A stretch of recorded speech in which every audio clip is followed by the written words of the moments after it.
Jim thought his marriage was unshakable, until a shocking betrayal on Thanksgiving turned his world upside down. What he discovers next will test his limits, redefine his relationships, and lead him down a path he never expected. Jim Fox couldn't believe how quickly life could take unexpected turns. That very morning, he had woken up feeling utterly miserable, his mind clouded by restless sleep. All night, he had wrestled with the best way to break troubling news to his daughter, Emily. He had seen her boyfriend, Brian, kissing one of her supposed girlfriends at the mall. This wasn't just a casual interaction either, it was a full-blown make-out session in plain view. Jim knew Emily well enough to anticipate her reaction. She would be devastated. The thought of keeping this from her never crossed his mind, honesty was always their policy. But the timing was tricky. Emily's volleyball team had a crucial district semi-final match in just a few hours. She needed to be focused and in the right frame of mind to perform her best. After much deliberation, Jim resolved to wait until after the match to share the news. Later that day, as Jim mulled over his plan, he found himself reflecting on an unexpected meeting at work. His boss had called him into the office to introduce him to a distinguished, older gentleman named Ralph Jenkins. Jim had no clue why he was there, so he greeted Ralph with a firm handshake and patiently waited for an explanation. "Jim," his boss began, "we've just finalized the purchase of precision buffers in Daytona Beach. Ralph here is the previous owner. Starting at the beginning of the year, we'll be taking over operations, and I want you to head up their maintenance staff." Jim's heart skipped a beat. He had been longing for an opportunity to advance, and here it was, handed to him unexpectedly. "You'll work with Ralph between Thanksgiving and the end of the year," his boss continued. "He'll introduce you to the team and get you up to speed. You already know our equipment like the back of your hand, so I expect this will be a breeze for you." Jim was stunned but grateful. What a whirlwind of a day, one moment grappling with family dilemmas, and the next, receiving a career-changing promotion. Jim's boss wasn't done surprising him. "I just have one question," he said with a faint smile. "Are you ready to move to Daytona Beach? As part of the factory sale, there's a 2-bedroom apartment included. You and your family can move in immediately, rent-free, for the first year. By the time the year is up, you can decide if this arrangement works for you or if you'd prefer to buy a home in the area. Oh, and I should mention, the position comes with a 25% salary increase." Jim's mind was already made up. "How long do I have to think it over?" he asked with a hint of sarcasm, before answering his own question. "Not long at all, I'll take the job." His boss raised an eyebrow at Jim's quick response. "That was fast. Are you sure?" Jim grinned. "Absolutely.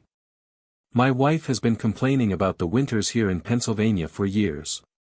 Her biggest fear was that I'd be transferred to a plant in Michigan. When I tell her about the salary increase and the chance to live in sunny Daytona Beach, she'll be thrilled. She can easily transfer to the local Home Depot, and this move will be a dream come true for her." "Well then," his boss said, extending his hand. "It's settled." Jim, on the other hand, had more pressing matters at home. He decided to test Helen's relationship with her boyfriend, Frank, in a way that some might call unorthodox. Helen's spare tire was still in the garage, where Jim had left it after patching it a few days prior. He realized that if Helen got a flat tire, she'd naturally call him to bring her spare. However, Jim had other plans. With a cautious glance around, Jim slipped out of the car, his jackknife at the ready. He crouched beside the vehicle and made a small, deliberate cut in the valve stem of Helen's rear left tire. The air escaped with a soft hiss, and Jim climbed back into the company car, satisfied with his handiwork.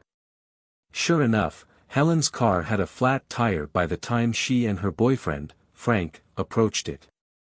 Emily, visibly irritated, hurried up to the car. "Mom, get this sorted out. I have a game tonight, and I can't afford to be late or tired before it even starts." Helen was concerned but flustered. "Don't worry, Emily," she said. "Frank can take care of it." Frank, ever the gentleman, was already rolling up his sleeves. "No problem," he said cheerfully. "I'll have this done in no time." Later that evening, the conversation turned unexpectedly intense. Emily, still processing what she had seen and heard earlier, confronted her mother. "Frank is a good guy," Emily admitted reluctantly. "He's funny, attentive, and a great provider. But he's cheating on his wife, Mom." "You just said Dad is a good husband because he's faithful." "Frank, of course, is not." Helen, defensive and cornered, snapped back. "Emily, it's cruel and inappropriate to bring this up now." But Emily wouldn't let it go. If Frank cared about his wife and children, he wouldn't be sneaking off to dirty motels with someone else. Jim, overhearing the argument, stayed silent for now, knowing the time to confront the deeper truths was coming soon. Helen's frustration was palpable. "I'm not in the mood to argue with you about this," she told Emily firmly. "You need to get to school and get ready for your match. Frank and I will handle everything else." But Jim was struggling to maintain his composure. The more he thought about Helen's betrayal, the more it gnawed at him. He had been nothing but loyal, working tirelessly to provide for their family. He didn't deserve what she had done to him. For years, he had believed in their love, thinking it was mutual. Then he remembered how unusually affectionate Helen had been since Labor Day, almost as if she were compensating for something.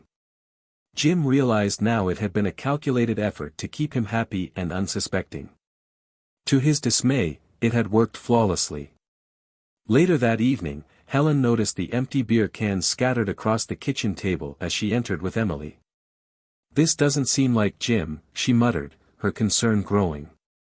"I hope he's okay. I'll go check on him." Helen was surprised to find their bed empty. She searched the garage and checked the TV room, but Jim wasn't there. Returning to the kitchen, she said to Emily, "He's not in bed, not in the garage, and not watching TV. Where do you think he could be?" Emily shrugged, trying to mask her irritation. "There aren't many other options. Maybe the basement or the laundry room." Helen nodded and moved to check the remaining rooms. Meanwhile, Emily added quietly, almost to herself, "If you don't tell him, he won't suspect anything." "I know your father," Helen replied, her voice tinged with forced confidence. "He trusts me completely." Emily didn't respond. She simply turned on her heel and went to her bedroom, leaving Helen alone with her thoughts. Jim's night had been far different. He'd gone to bed in the guest room and slipped out early the next morning without a word. Around 5 a.m., his eyes opened, and a strange clarity settled over him.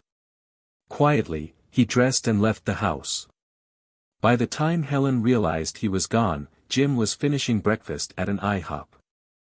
His phone rang, Helen's name flashing on the screen. "Jim, are you okay?" she asked, her tone laced with worry. "You didn't come to Emily's match last night, and now you're gone. What's going on?" "I'm fine," Jim said curtly, keeping his voice steady. "I needed some time." Helen's concern turned to confusion, but Jim was unbothered. Her feelings didn't seem to matter anymore, not her happiness, not her anger. For the first time in a long time, he felt like he was regaining control of his life. He hung up the phone and decided to continue his day on his own terms.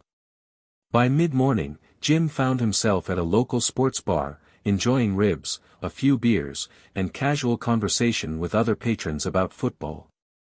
For a brief moment, he felt free, unburdened. The weight of the last few days seemed to lift slightly. It was almost 11 a.m. when he returned home. As he stepped through the door, he found Helen and Emily sitting in the living room, watching an old movie. Helen turned toward him, her voice tinged with sarcasm. "So, you decided to grace us with your presence?" Jim didn't respond immediately. He simply gave a nod and walked toward his room. Helen stared after him, frustration etched on her face. She couldn't pinpoint what had changed in the past 2 days, but she felt the shift. There had been no arguments, no harsh words, just a quiet distance she couldn't bridge. For Jim, the situation was no longer about Helen's happiness or even their past. It was about reclaiming his sense of self. And for the first time in years, he was ready to focus on what mattered to him. Helen was determined not to let Jim's behavior get under her skin. "He's just acting out," she told herself, "and I'm not going to stand for it. He'll come to his senses soon enough. The connection we share in bed is too good for him to go without for long." She clung to that thought as Sunday morning rolled around. Once again, Jim rose early, ate breakfast alone at IHOP, and went for a long walk in the park. The chilly air and quiet surroundings gave him a sense of calm he hadn't felt in years. Later that night, he returned home after stopping at the bar, walked past Helen and Emily without a word, and shut himself in the spare bedroom. Sliding under the sheets, he ignored the noise of the TV coming from the living room and focused on his newfound solitude. The following days were tense. Jim remained distant and unyielding, offering no apologies or explanations. Helen couldn't remember a time when he had acted so defiantly, and the unfamiliarity of it left her uneasy. To add to her frustrations, she met Frank at the motel on Tuesday afternoon, only to discover yet another flat tire in the parking lot. Staring at it, Helen couldn't shake the feeling that these flats were no accident.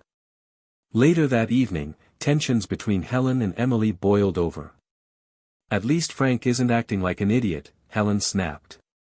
"He treats me with respect, doesn't get drunk, and certainly doesn't hang up on me." Emily's retort was sharp. "Maybe that's because all he has to do is share your bed. Is that what makes him a good guy?" Helen bristled. "What are you talking about?" Emily didn't back down. "Does Frank take out the trash? Does he mow the lawn, paint the house, or pay the mortgage? Dad does all of that and more. Frank doesn't have to do anything except crawl into bed with you." Helen opened her mouth to reply but stopped short. Emily's words stung because they carried a truth she didn't want to face. She let out a sigh, her expression softening as she watched Emily's eyes fill with tears. Desperate to restore some sense of normalcy, Helen tried to shift the focus. "Let's find out what's going on with your father," she suggested, rising from the couch. They searched the house, eventually spotting another empty six-pack on the kitchen counter. When Helen checked the spare bedroom, she found the door closed. "It's only 8 p.m., she said, worry creeping into her voice. "He can't be asleep already, can he?" Despite their efforts, Jim remained out of reach, leaving Helen to grapple with the growing chasm between them. For the first time, she couldn't ignore the reality that her actions, and Jim's response, had set their family on an uncertain and fragile path. Jim awoke from his deep sleep in the guest room, still weighed down by the emotional strain of the last few days. Meanwhile, Helen and Emily sat in the living room, both uncertain about what to do next. "Tomorrow is Thanksgiving," Emily said quietly. "Will you let Dad eat with us?" "Of course," Helen replied, though her voice carried a note of doubt. "His parents are coming, and so are mine." Thanksgiving morning arrived, and the house was filled with the hum of preparation. Helen greeted Jim's parents warmly when they arrived, appreciating their kindness and the way they always treated Jim with genuine affection. Not long after, her own parents joined them, filling the house with lively chatter. As the family gathered around the table and began passing food, Jim cleared his throat. "I have an announcement," he said, his voice calm but firm. The room quieted, all eyes on him. "I'm being transferred to another plant. I'll be leaving tomorrow morning. The assignment will last until spring, possibly longer." The statement hung heavy in the air. Helen's face fell in shock.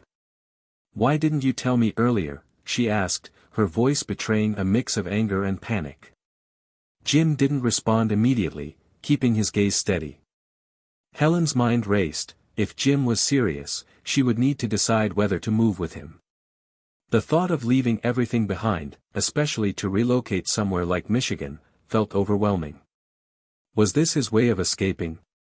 The already tense atmosphere grew worse when Frank unexpectedly showed up at the house. Jim's jaw tightened as Frank sauntered in, all too comfortable for someone so unwelcome. "Hello, Jimmy," Frank said with exaggerated cheer. "I've heard so much about you." Jim forced a polite nod but said nothing. Frank's demeanor was openly disrespectful. He mocked Jim's favorite football team, joked at his expense, and his presence in Jim's home felt like an affront to every boundary of decency. Jim sat quietly, trying to maintain his composure, but Frank pushed too far. The smugness, the insinuations, it was more than Jim could bear. Without a word of warning, Jim snapped. Rising from his chair, he moved toward Frank and delivered a swift kick between his legs, hard enough to send Frank crumpling to the floor. The room erupted in gasps as Frank doubled over, groaning in pain. Jim loomed over him, his voice low and menacing. "Get out of my house," he said. The unspoken message in his tone left no room for argument. Frank staggered to his feet and limped out, no longer laughing. The day's events left a cloud over the holiday. As Jim packed his things that evening, his phone began to ring. He glanced at the screen and saw Helen's name. Ignoring the call, he let it go to voicemail. Minutes later, he checked the message. Her voice was trembling, almost pleading. "Jim, please call me," she said. Jim sighed and set the phone down, unsure whether he wanted to respond. Thanksgiving had revealed the fractures in their family, and the decision to answer, or not, felt like the first step in deciding what his future would hold.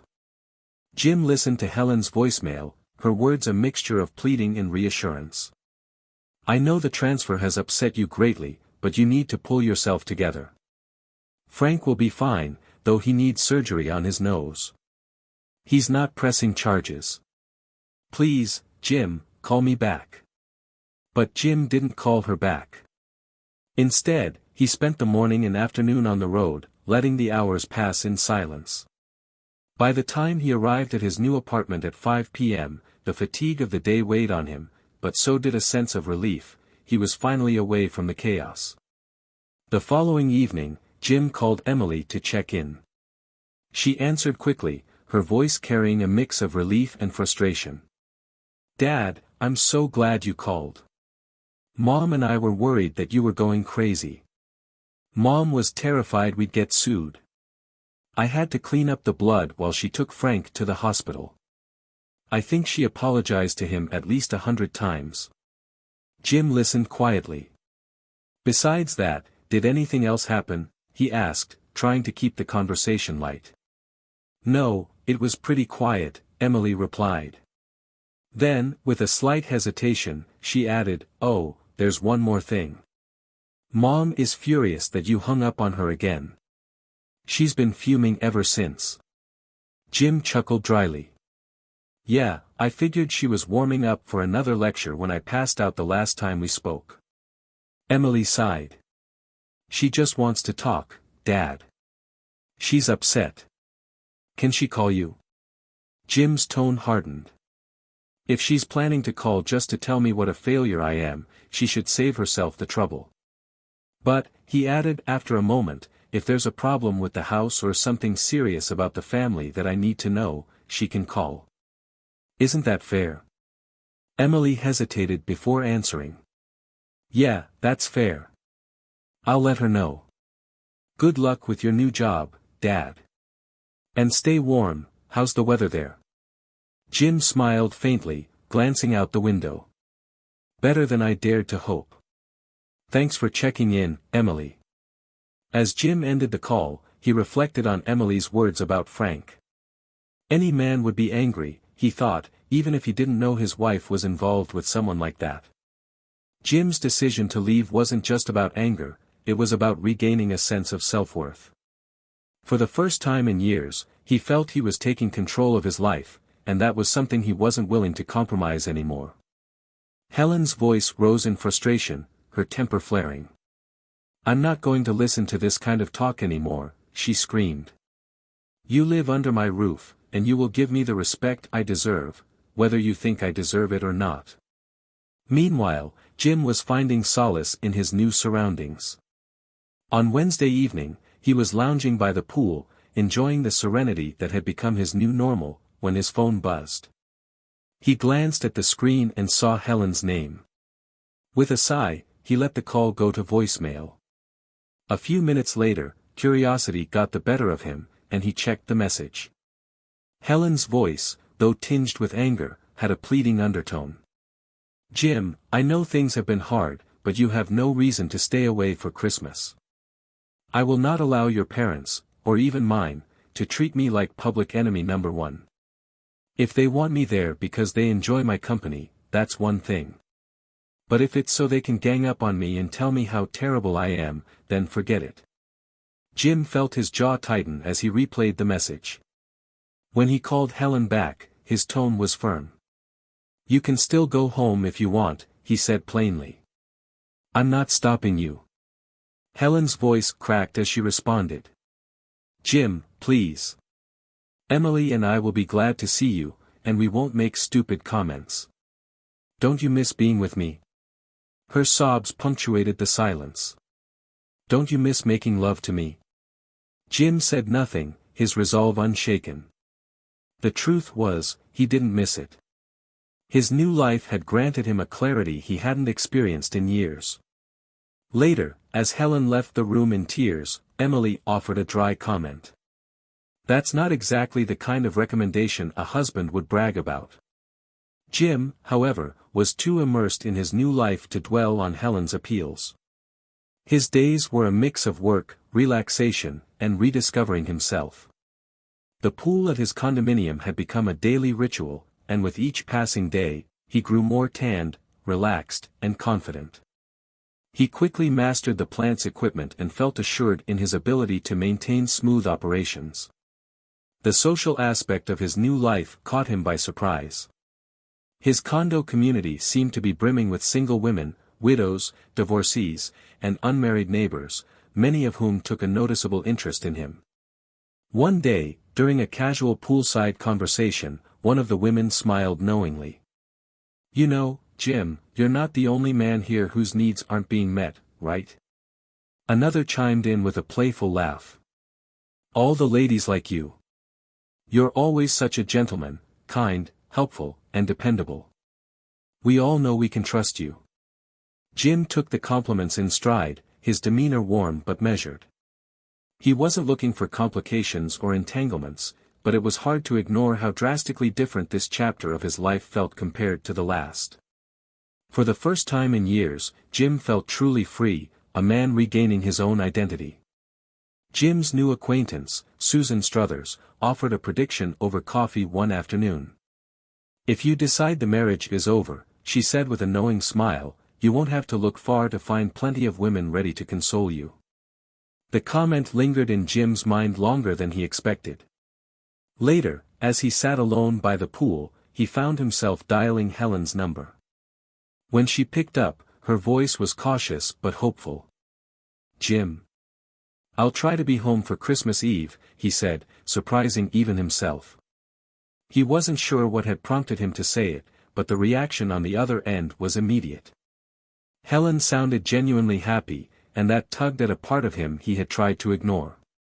Jim knew he missed Helen and Emily. No matter what had happened, they were still his family, and he felt he owed it to all of them, himself included, to find some kind of resolution. By the time he pulled into the driveway of their Pennsylvania home on Christmas Eve, Jim had worked out a plan in his mind.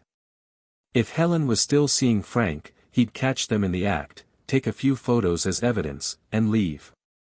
He'd head back to Florida and close the chapter for good. Slipping into the house unnoticed, Jim climbed the stairs and entered the guest room. He turned off the lights and cracked the door open slightly, waiting in the shadows. About 20 minutes later, he heard Helen's footsteps on the stairs. She entered the master bedroom, and soon after, the sound of the shower running filled the house.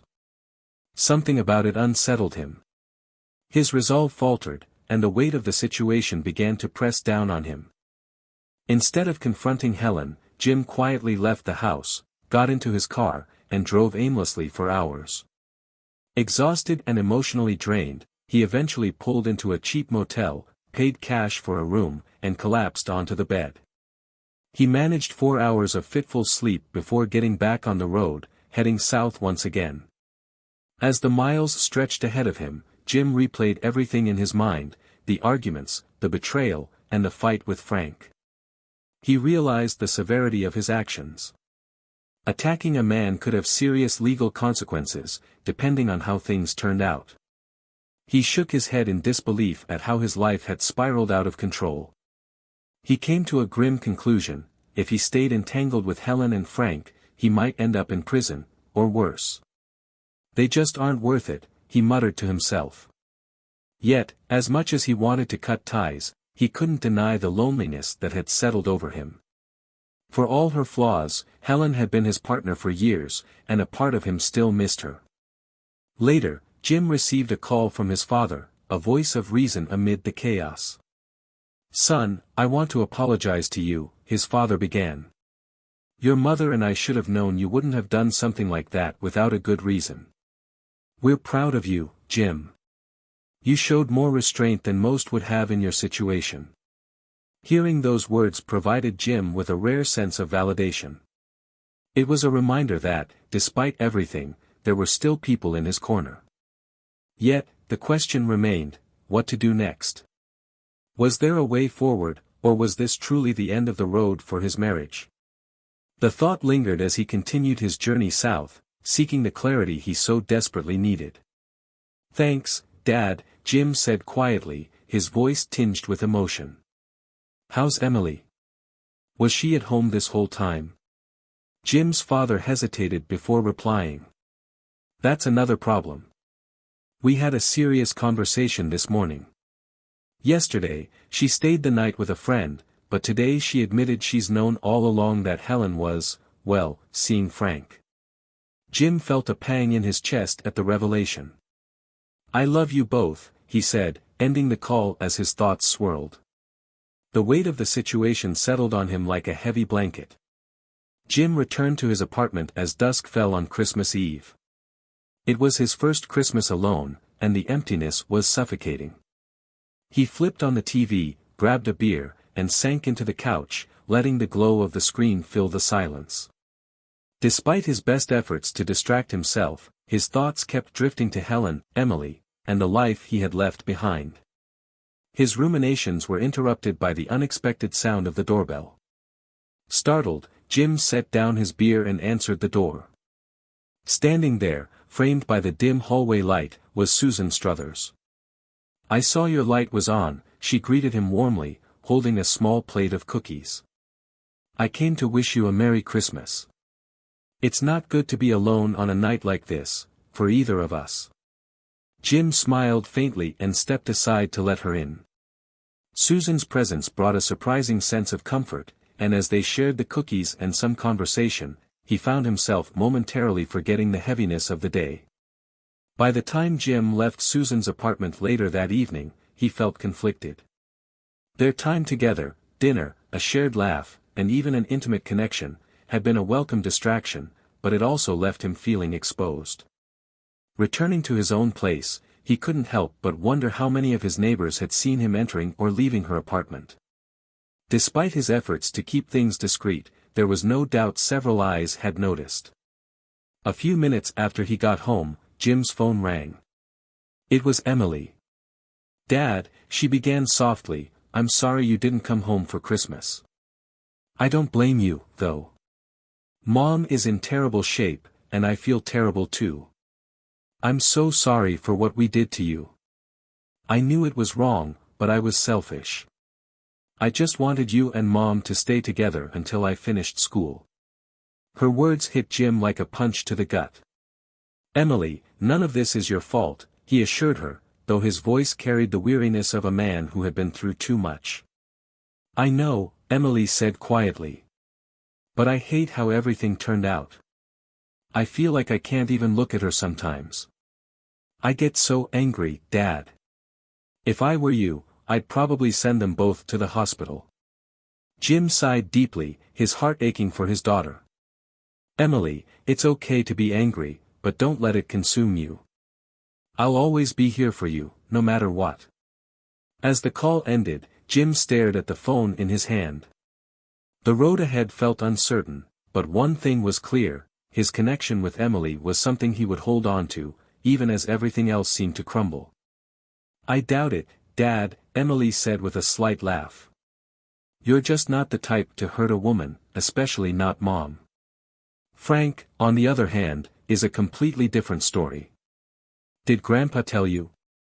Frank fell down our stairs last night. He's pretty banged up, but the doctor says he'll make a full recovery. It's going to take some time, though. Jim absorbed the news in silence until Emily's voice broke through again. Oh, guess what I found in the basement? The new laptop you left me for Thanksgiving. I knew you planned it ahead of time, even though we didn't deserve it after all the lying. Jim sighed deeply. Emily, you don't have to beat yourself up about this. No, Dad, we lied to you every day, so I guess you had the right not to tell the whole truth at least once, she said, her voice tinged with regret. It's no longer a secret, though, and Mom's really on edge about everything. You don't have to tell her anything if you don't want to. I'll email her my address, Jim said after a pause. That way, we can handle the divorce by mail. There's no reason for me to go back there. Emily hesitated. Are you really going to divorce Mom? She finally asked. I understand if you do. I warned her when she started dating that clown, but she thought you'd never find out. Jim remained quiet for a moment. Emily, I've thought about this long and hard. Your mom made her choices, and I can't undo them. But don't blame yourself for any of this. Emily let out a deep breath. I don't even like Frank. Honestly, none of this would have happened if he hadn't fallen down the stairs. Helen's voice crackled over the phone later that night. None of this would have happened if you hadn't delivered my spare tire to the motel, Jim. Don't you see? You ruined everything. Ruined what? Emily's voice interjected in the background.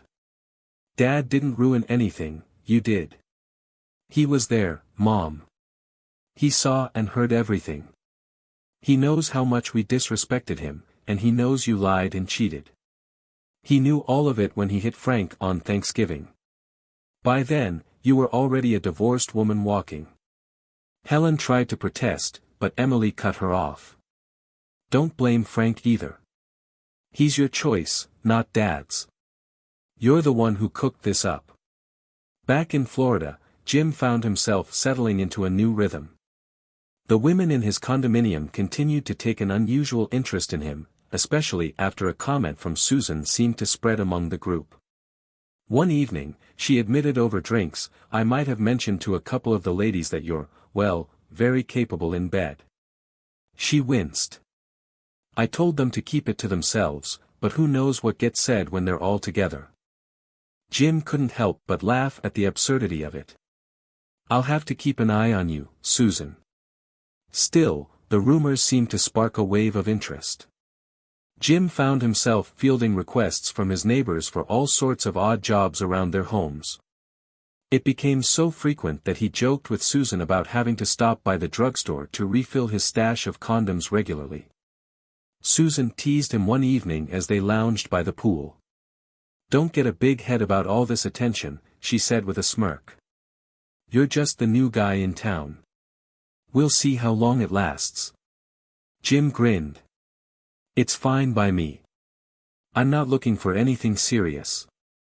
Their banter was light, but as the days passed, Jim began to appreciate the uncomplicated ease of his new life.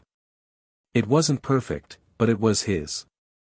One evening, as they planned their next outing, Jim said, tomorrow night, after I get off work, let's go to one of my favorite spots. The guys at work hang out there a lot. Great beer, ribs, and steaks.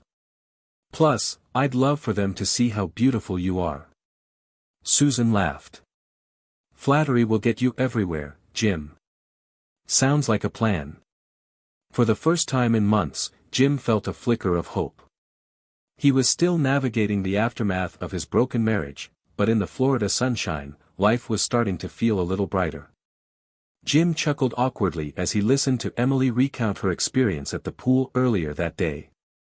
"After meeting your harem, I don't know what to say," she teased. "It was so awkward having all those women asking me about you. From the way they talked, I could tell at least 4 of them have been sleeping with you." Jim smirked but tried to play it down. "Oh, come on, Emily. I don't know what you're talking about. I have a couple of friends who drop by from time to time, but it's nothing serious. I'm just here, enjoying my life." Emily raised an eyebrow. "Seriously, Dad? My father, the condominium Casanova. They all think you're this sensitive, honest, good-looking guy who's apparently pretty good in bed." "Emily!" Jim exclaimed, his face reddening slightly. "I think you're giving me way too much credit. These are just casual acquaintances, nothing more." Later, Jim was surprised to receive a call from Helen. "Why are you moving here?" he asked, his tone more curious than accusatory.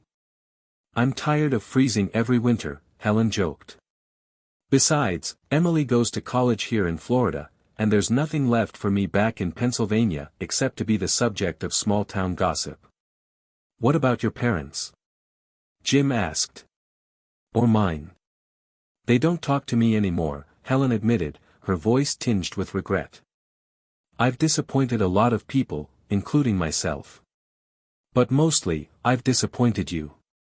Jim was quiet for a moment before responding. "So, what now? Are you here to rebuild things?" "I'd like to stay married," Helen said hesitantly. "Although my past actions say otherwise. I know you're too good of a man to stay with a wife who lies and cheats, but I had to try." Jim shook his head. "Helen, I've changed. I'm not the same guy you remember. I'm more demanding. I'm clear about what I want now, and I don't compromise. I never let these women stay more than one night, and I make it clear there are no commitments."